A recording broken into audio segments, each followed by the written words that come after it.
제가 면허증을 따고 아마 84년도에 땄나 그런 것 같은데요. 잘 기억은 안 나는데 84년도 딴 것 같아요. 84년도 따고 86년도까지 제 면허증은 장롱 면허증이었습니다.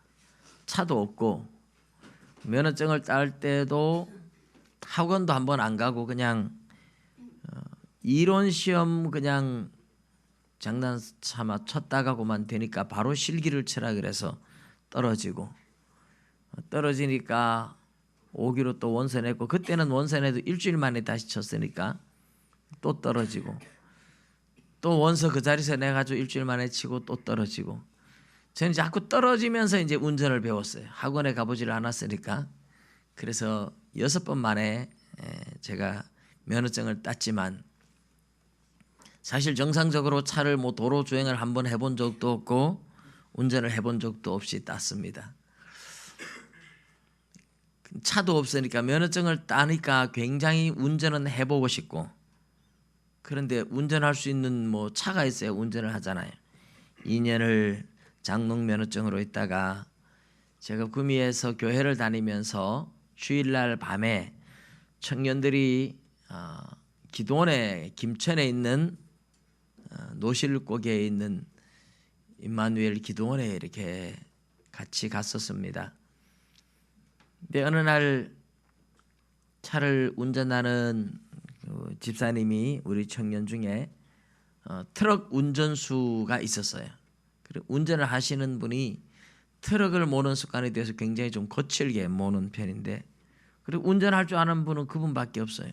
그분이 몰고 가다가 잠시 도로가에 세우고 어디 볼일을 잠깐 보고 온다고 나갔었는데, 제가 조수석에 앉아 있다가 운전 참 해보고 싶은데 운전할 자신은 없고 운전대에 앉아서 핸들이라도 한번 잡아보고 싶다. 이래서 운전대가 앉았어요.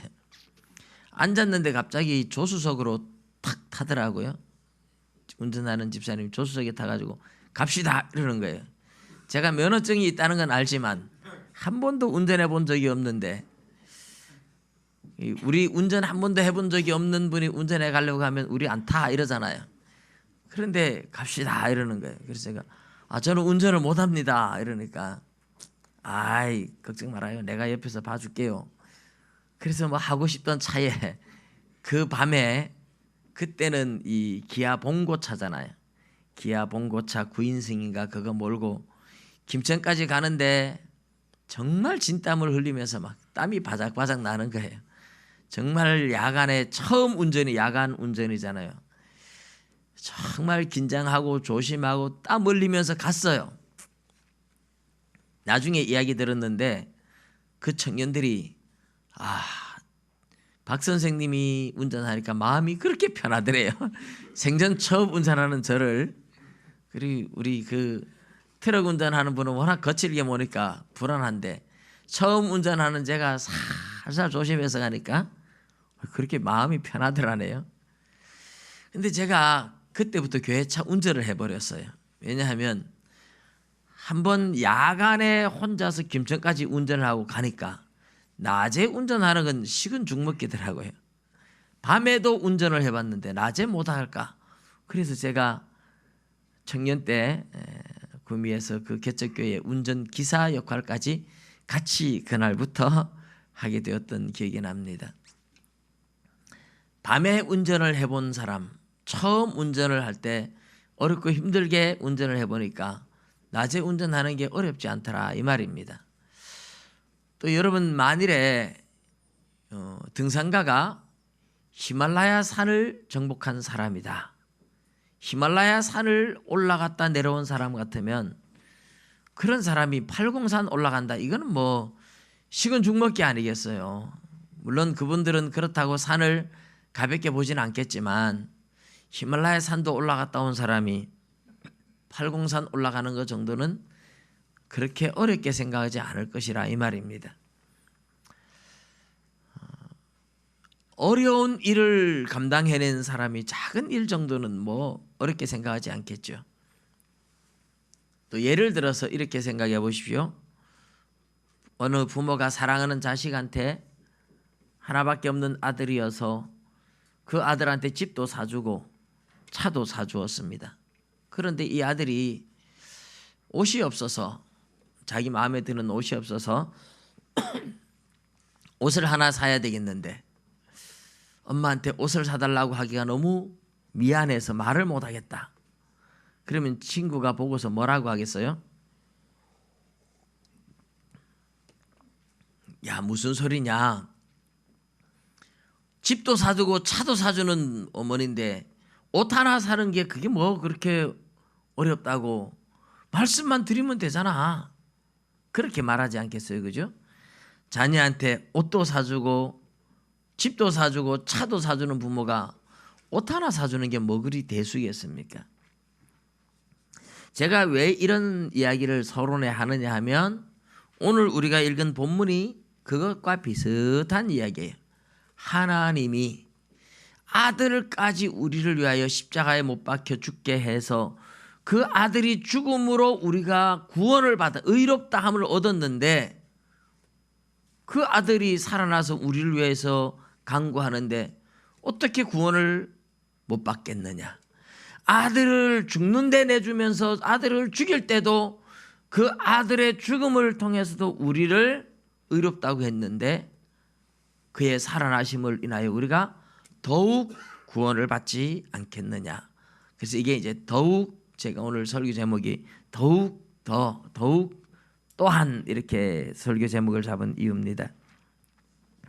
오늘 8절을 제가 9절부터 사실 내용은 보는데, 우리가 아직 죄인 되었을 때에 그리스도께서 우리를 위하여 죽으심으로 하나님께서 우리에 대한 자기의 사랑을 확정하셨느니라. 이 8절에 우리 지난주에 보았던 내용입니다마는 6절, 7절, 8절에 하나님이 우리를 얼마나 사랑하시는지에 대한 그 이야기를 하고 있고, 이 이야기는 예수님이 우리를 위하여 어떻게 죽으셨는지 어떻게 희생하셨는지에 대한 십자가 이야기를 하고 있는데, 이렇게 우리를 사랑하는 하나님이 우리 구원을 못 하시겠느냐, 이 이야기를 9절부터 이끌고 나가는 거예요. 그래서 8절을 제가 같이 한번 읽고 그렇게 시작했던 겁니다. 9절을 보십시오.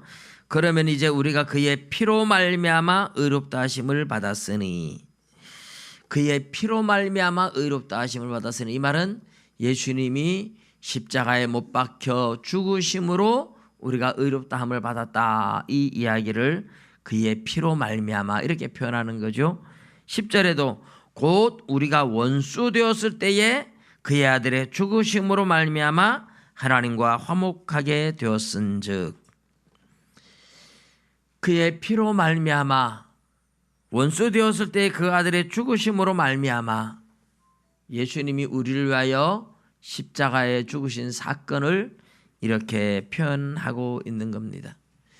예수님의 십자가에 대해서 바울 사도는 굉장히 다양하게 표현하고 있어요.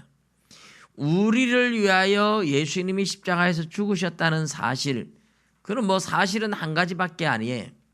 그러나 그것을 묵상하면서 그 사실을 굉장히 다양하게 표현하고 십자가에 대해서 묵상하면서 얼마나 풍성한지, 그 십자가가 우리에게 다가오는 의미가 너무너무 깊고 넓어요. 예수님의 십자가만을 가지고 묵상한 책들이 굉장히 많습니다. 토마스 아켄피스 같은 사람의 명상록 같은 것도 다 예수님의 십자가의 사랑 그 하나만 가지고 묵상을 해서 만들어낸 책이에요. 예수님의 십자가의 죽으심에 대해서 설명하는 내용들이 이 로마서에만 해도 굉장히 많습니다. 우리가 지금까지 왔던 것 중에 대표적으로 로마서 3장 25절 말씀을 같이 한번 우리 방송실에서 띄워줄게요. 로마서 3장 25절 말씀을 같이 한번 읽어보겠습니다. 시작.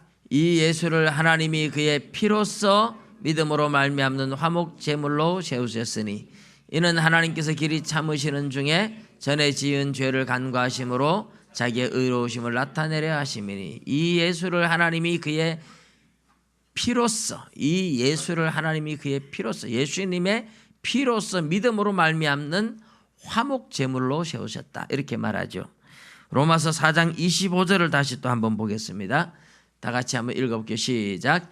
예수는 우리가 범죄한 것 때문에 내 주임이 되고 또한 우리를 의롭다 하시기 위하여 살아나셨느니라. 예수는 우리가 범죄한 것 때문에 내 주임이 되고 이랬어요. 3장 25절은 그의 피로써 믿음으로 말미암는 화목 제물. 여기서는 내주었다. 어디에 내주었을까요? 형벌에, 진노에, 저주에 내준 겁니다. 죽음에, 사망에 내준 겁니다. 우리를 위해서 예수님을 내줬다 이 말입니다. 우리가 뭔데 우리를 위해서 예수님을 내줄까요? 예수님을 내주고 우리를 살렸다는 것, 이것은 엄청난 사랑을 이야기하고 있는 겁니다. 오늘 우리가 읽은 이 로마서 5장에도 사실 6절에도 그 얘기 나옵니다. 우리가 아직 연약할 때에 기약대로 그리스도께서 경건하지 않은 자를 위하여 죽으셨도다. 6절에도 그 이야기 나오죠. 6절에도 그 이야기가 나오고 8절에도 우리가 아직 죄인 되었을 때에 그리스도께서 우리를 위하여 죽으심으로, 또 9절에도 그의 피로 말미암아 의롭다 하심을 받았다. 10절에도 우리가 원수 되었을 때에 그의 아들의 죽으심으로 말미암아 하나님과 화목하게 되었다. 계속하는 것이 그의 피로 그를 내주었다. 믿음으로 말미암는 화목 제물 되었다. 이런 이야기는 6장, 7장, 8장 가면서 계속 나옵니다. 성경, 신약 성경 여러 곳에서 예수님이 우리를 위하여 대신 형벌을 받으셨다는 것을 다양하게 이야기를 합니다. 우리를 위한 번제물, 우리를 위한 속죄제물, 우리를 위한 화목제물, 우리를 위하여 형벌에 내주고 우리를 위하여 대신 저주를 받으시고 다양하게 표현해요. 예수님의 십자가는 어떤 의미를 가지고 있을까요? 오늘 본문에서 한마디로 말하면 하나님의 사랑이라고 말하죠. 우리를 위한 하나님의 사랑을 확증하셨다. 이것이 하나님의 사랑이에요. 예수님 자신이 우리를 또한 섬기는 섬김이죠. 예수님의 섬김. 우리 그렇게 이야기하잖아요. 섬김. 우리가 예수님 걸어가신 그 길을 따라가고 예수님의 제자가 되기를 원한다면, 예수님이 마태복음 16장에 나오는 것처럼 아무든지 나를 따라오려거든 자기를 부인하고 자기 십자가를 지고 나를 따를 것이니라. 할렐루야. 자기 십자가를 지고 따라오라고 말해요. 그 십자가는 예수님의 정신을 그대로 그냥 고난만 받아라 이런 의미가 아니에요. 예수님이 우리를 위하여 받으신 고난 플러스 그 고난에 들어갔던 예수님의 마음, 예수님의 정신, 거기에는 뭐가 있나요? 우리를 섬기는 섬김. 인자가 온 것은 섬김을 받으려 함이 아니라 도리어 섬기려 하고 자기의 목숨을 많은 사람의 대속물로 내어주려 함이라. 섬김이죠. 희생입니다. 우리를 위하여 자기 생명을 희생하고 자기의 일생을 희생하신 분이 예수님입니다. 하나님께 대한 순종이기도 해요. 십자가 이러면 여러분 뭐가 떠오르나요? 하나님의 사랑, 그것만 떠오르면 안 돼요. 묵상하면 묵상할수록 섬김의 자세, 희생의 자세, 순종의 자세, 겸손의 자세. 예수님의 겸손이잖아요. 예수님이 낮아지고 또 낮아지고 낮아져서 섬기는 겸손. 우리는 그런 겸손을 배워야 돼요. 어제 저희 집사람 큰어머니가 돌아가셔서 경기도 파주까지 갔다 오는데 차 안에서 가고 오면서 그런 얘기들을 많이 했어요. 섬김에 대해서. 미국의 링컨 대통령이 남북전쟁 때 국방부 장관을 세워놨는데 이 장관이 건방져서 대통령이 찾아와도 나와보지도 않는다는 거죠.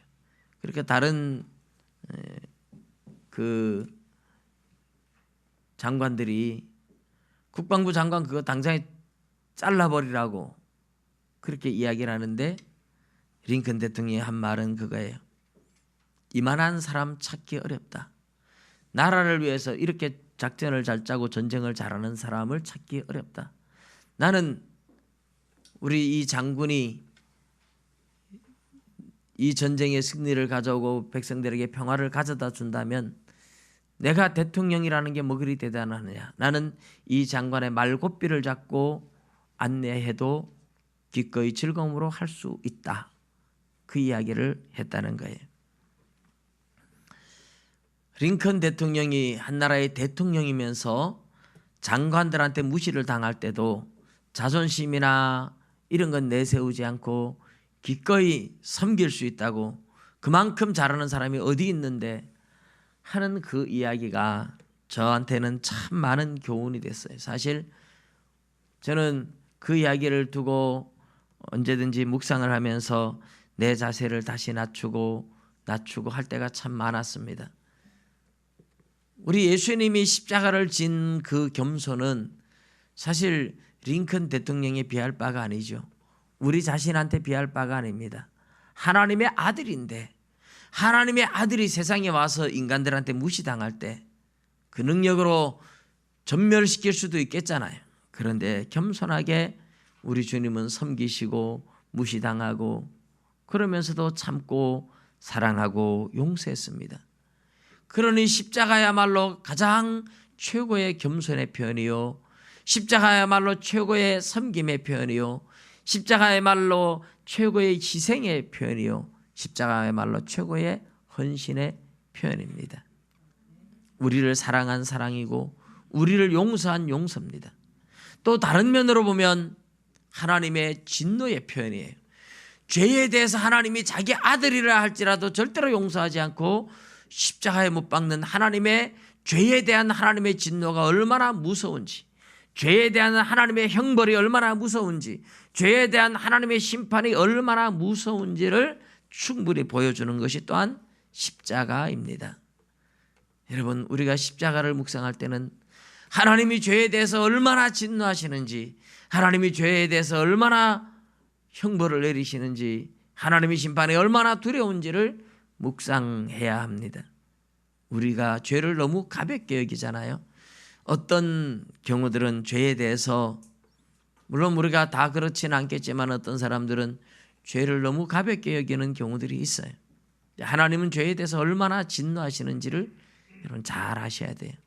십자가를 묵상하면서, 우리 예수님의 십자가를 깊이 묵상하면 한도 끝도 없습니다. 하나님의 용서고 하나님의 눈물이고 하나님의 자비입니다. 우리를 향한 용서의 손길이요, 사랑의 손길이요, 자비의 손길이요, 그 눈물의 표현입니다. 그 예수님의 십자가를 바라보면 그 사랑 다 말로 할 수 없기 때문에 수많은 사람들이 십자가를 바라보면서 그렇게 깨어지고 부서져서 자기의 교만과 자만과 고집과 욕망들을 깨뜨리고 하나님 앞에 눈물로 회개하고 돌아오게 만든 것이 바로 십자가입니다. 하나님의 십자가의 사랑을 여러분도 깊이 묵상하면서, 주님이 우리를 위하여 죽으셨다, 예수님이 우리를 위하여 피 흘렸다, 예수님이 우리를 위하여 가시에 찔리셨다, 예수님이 우리를 위하여 못 박히시며 고통 속에서 참고 견디셨다. 그냥 단순하게 그렇게만 생각하지 마시고 그분이 당하신 고통뿐만 아니라 그 고통의 자리에 나갈 수 있었던 주님의 사랑과 그 섬김과 인내와 용서와 희생을 좀 더 깊이 묵상하셔서 예수님을 따라갈 때 그게 자기 십자가를 지고 주님을 따르는 것임을 기억하시기 바랍니다. 하나님의 사랑이 이렇게 십자가를 통해서 나타났어요. 피 흘리며 죽어가는 하나님의 아들 예수님을 바라보시면서 하나님이 그 아들을 대신 형벌을 내리면서 우리를 의롭다고 했어요. 이렇게 아들을 죽이면서, 아들을 십자가에 못 박으면서까지 우리의 죄를 사해 주시고 우리를 의롭다고 불러주셨는데, 그 다음에 어떤 일이 일어났어요? 예수님이 3일 만에 부활을 했습니다. 살아나셨습니다. 그로 말미암아 진노하심에서 구원을 받을 것이다. 그로 말미암아 화목하게 되어서 더욱 그의 살아나심으로 말미암아 구원을 받을 것이니라. 이렇게 말해요. 더욱 그의 살아나심으로 말미암아.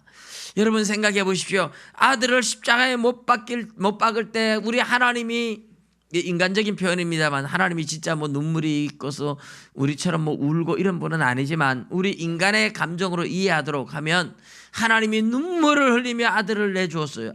눈물을 흘리며 아들을 죽음의 자리에 주었어요. 그런 하나님이 그 아들이 살아났을 때 얼마나 또 기뻐하시겠어요. 그런데 그 아들이 살아나가지고 우리를, 예수님을 믿는 우리를 살려달라고 하나님 앞에 간구해요. 용서해달라고 간구해요. 하나님이 그 아들을 죽는 자리에 내줄 때도 우리를 의롭다고 했는데 그 아들이 살아나서 우리를 위하여 간구할 때 하나님이 얼마나 더 기뻐하며 그 소원을 들어주겠어요. 그래서 우리를 구원하겠습니까? 그러니 아들이 죽으실 때 우리가 의롭다함을 받았는데 그 아들이 살아났으니 더욱 구원을 받지 않겠느냐. 그래서 더욱 구원을 받지 않겠느냐.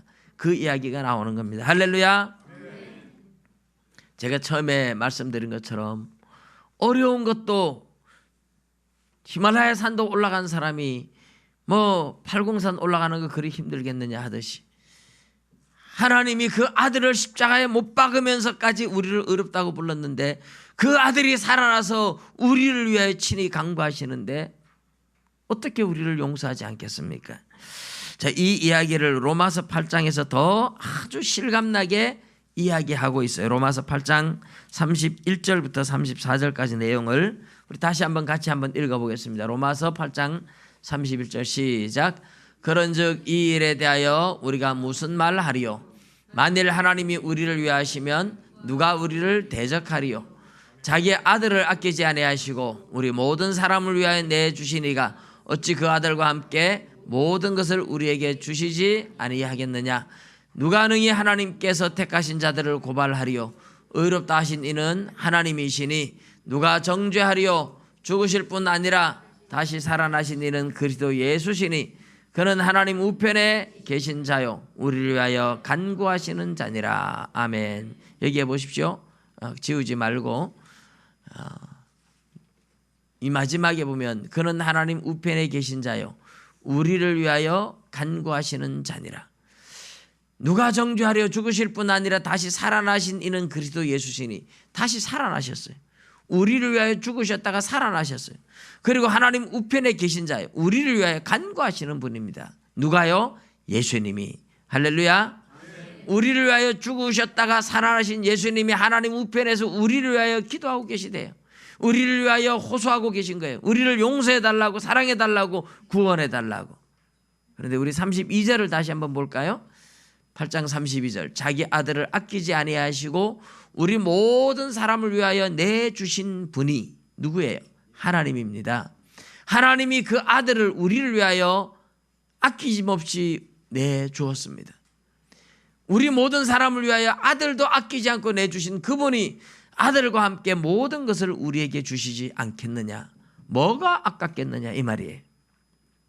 제가 처음 서론에 말씀드렸던 것처럼 자식을 위하여 집도 사주고 차도 사준 부모가 옷 하나 사달라는데 그게 뭐가 아깝겠어요? 얼마든지 뭐든지 해줄 수 있는 우리 하나님도 아들을 아끼지 않고 우리를 위하여 내주셨는데 아들과 함께 모든 것을 우리에게 주시지 않겠느냐. 뭐가 아까우냐 이 말이죠. 뭐가 아까우냐. 하나님은 아까운 거 없어요. 우리를 위하여 뭐든지 주실 수 있어요. 단지 그럼에도 불구하고 우리가 얻지 못하는 이유들이 야고보서에도 나오지만 구하지 않기 때문에 그래요. 구해야 돼요. 하나님 우리에게 이것을 주십시오. 우리가 이것이 필요합니다. 하나님 이런 걸 도와주십시오. 그래서 하나님이 기도해서 줘야 하나님이 주셨다는 걸 알잖아요. 하나님은 우리에게 주면서 하나님이 하셨다는 걸 알게 하고 하나님을 사랑하고 하나님과 관계가 열려지기를 원하시기 때문에 우리가 기도하고 하나님을 찾기를 기다리시는 거지 하나님이 우리에게 아까운 것이 없어요.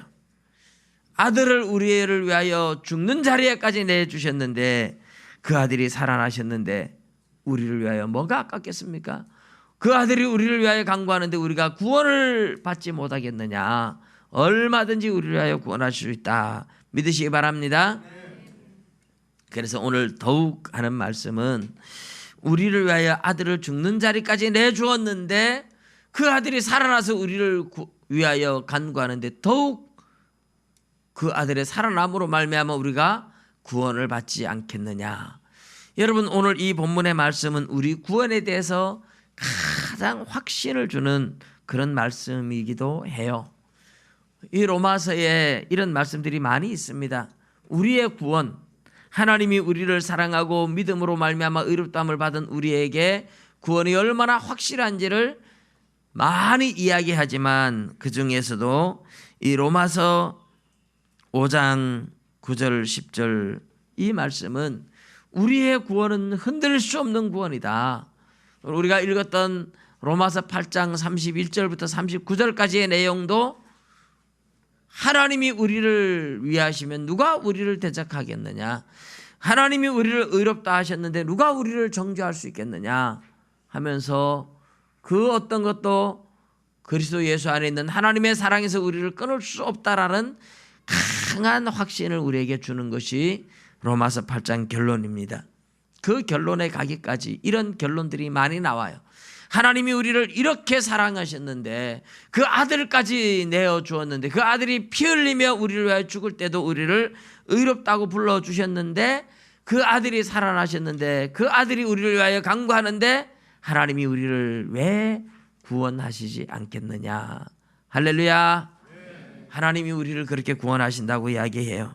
그래서 더욱 하는 말은 이렇게 아들을 죽는 자리까지 아들도 내어주신 하나님이 그 아들이 살아나서 우리를 위하여 간구하는데 우리를 왜 구원하지 않겠느냐.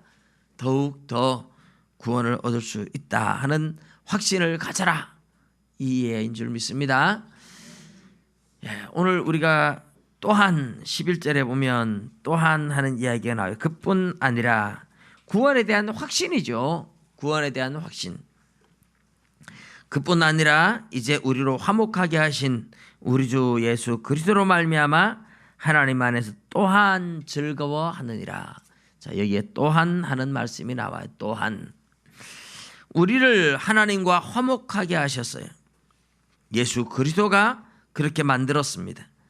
그래서 예수 그리스도로 말미암아 하나님 안에서 하나님과 화목한 우리가 또한 즐거워하지 않겠느냐. 구원의 확신 때문에, 천국 소망 때문에 즐거워한다. 그 이야기를 하고 있는 겁니다.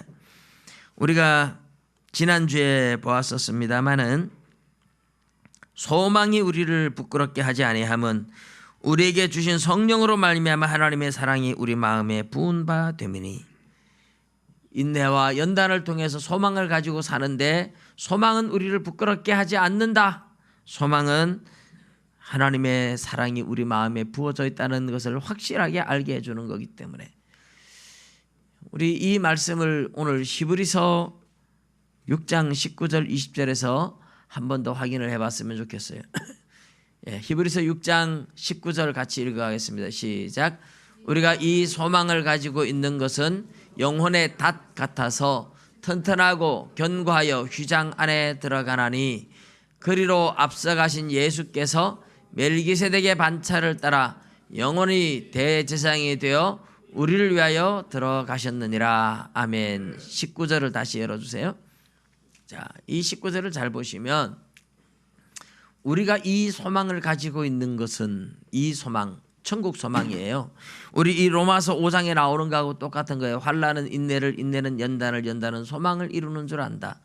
하나님 앞에 환난을 당하면서 인내를 하면서 연단된 마음으로 하늘의 소망을 가지고 사는데 이 소망이 우리를 절대로 부끄럽게 하지 않아요. 이 소망을 가지고 있는 것은, 이 소망이 우리에게 있는 것은 영혼의 닷 같다고 해요. 영혼의 닷. 여러분, 배를 몰고 가다가 배가 파도에 떠내려가지 않게 한 곳에 정착하려고 하면 배에서 닷을 내리잖아요. 배에서 닷이 이렇게 반달 모양으로 돼가지고 긴 쇠들이 달리는데 굉장히 무겁잖아요. 그죠? 사람이 손으로 끌어올리지도 못해요. 큰 배 거는. 이 닷을 바다에 딱 내려놓으면 이 닷이 아주 튼튼한 줄 쇠고랑으로 묶여가지고 바다에 탁 내려있으면 웬만한 파도가 쳐도 배는 흔들려도 떠내려가지 않습니다. 다시 딱 고정시키고 있기 때문에. 그런데 소망이 바로 그 다시래요. 우리 영혼의 다시랍니다. 영혼이 이 소망, 우리 영혼에게 있는 소망은 바로 닷인데 이 닷을 어디에 내려놨습니까?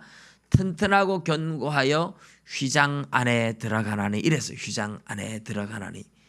천국에 딱 있다 이래야 되는데 휘장 안에 들어가나니 이래놨죠. 휘장이 어디입니까? 옛날에 모세가 만들었던 성막에 보면 바깥에 번제단이 있고 물두멍이 있고, 성소로 들어가면서 왼쪽으로는 등잔, 오른쪽으로는 떡상, 앞에는 분향단이 있는데 그 안에 지성소가 있어요. 지성소에 휘장으로 가려져 있어요. 휘장 안에 법궤가 있어요. 법궤 위에 하나님의 임재를 나타내는 천사 둘이 조각되어 있습니다. 거기에 하나님이 임재해 있는 장소예요. 십계명 두 돌판도 따지고 보면 예수 그리스도에 대한 상징이에요.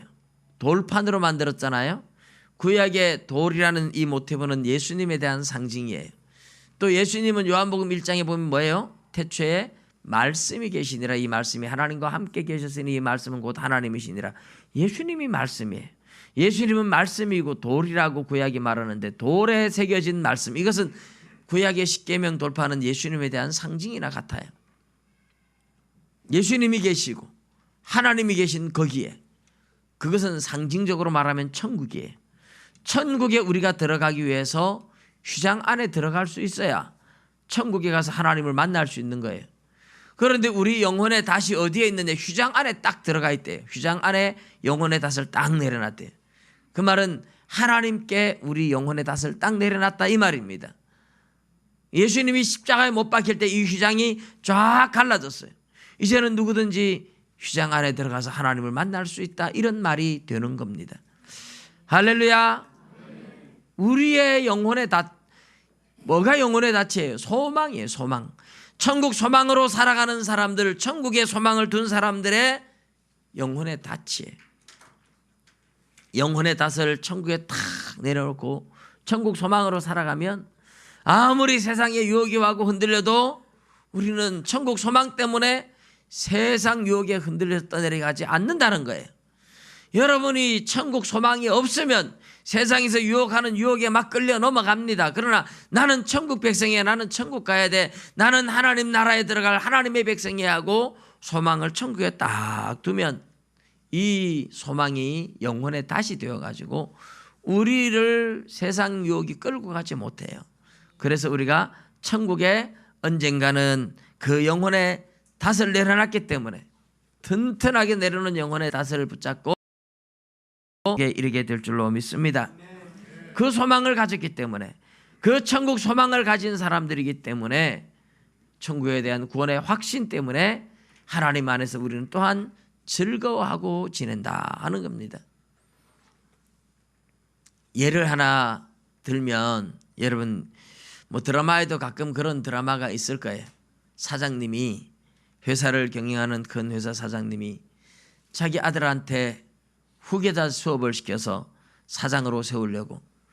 근데 아들아, 네가 회사를 골고루 일을 해보고 경험을 해보고 알아야 사장 자리에 오지 않겠느냐. 예, 아버지, 제가 가서 경험을 해봐야 되겠습니다. 그래, 사장 아들이라는 거 편하지 말고 취직을 해라. 그래가지고 내가 뽑을게. 그래가지고 창고에 가서 일도 해보고 생산장에도 가보고 영업직에도 가보고. 근데 아들이 가서 직원들과 함께 어울려서 일을 하는데 마인드는 다르지 않겠습니까?